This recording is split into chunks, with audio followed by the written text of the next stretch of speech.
जळगाव घरकुल घोटाळ्याप्रकरणी माजी मंत्री गुलाबराव देवकर यांचा जामीन अर्ज सर्वोच्च न्यायालयाने फेटाळलाय। त्यांना 2 आठवड्यात शरण येण्याचे आदेश देण्यात आले। त्याचबरोबर जळगाव न्यायालयात सुरू असलेला हा खटला धुळे न्यायालयात चालवला जावा असे आदेशही सर्वोच्च न्यायालयाने दिलेत। जळगाव घरकुल घोटाळा प्रकरणी गुलाबराव देवकर यांच्यापुढे आता पोलिसांना शरण येण्याशिवाय कोणताही पर्याय नाही। देवकर यांचा जामीन अर्ज औरंगाबाद खंडपीठानं रद्द ठरवल्यानंतर त्यांनी सर्वोच्च न्यायालयात जामिनासाठी अर्ज केला होता। मात्र निर्णय स्थगितीच्या विरोधात काही नागरिकांनी सर्वोच्च न्यायालयात धाव घेतली होती।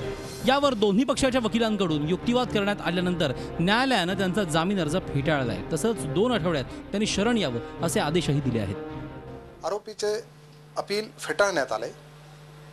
3 यामध्ये आरोपीला देवकर यांना 2 आठवड्यामध्ये जिल्हा कोर्टामध्ये शरण येण्याचे आदेशही दिलेले आहेत। दरम्यान सर्वोच्च न्यायालयानं नेमका अधिवेशन सुरू असतानाच्या काळात हा निकाल दिल्यामुळे देवकर विरोधकांच्या घेऱ्यात आले। गुलाबराव देवकर आजच त्यांना सुप्रीम कोर्टाने जजमेंट दिले की पोलीस स्टेशनला हजर व्हा।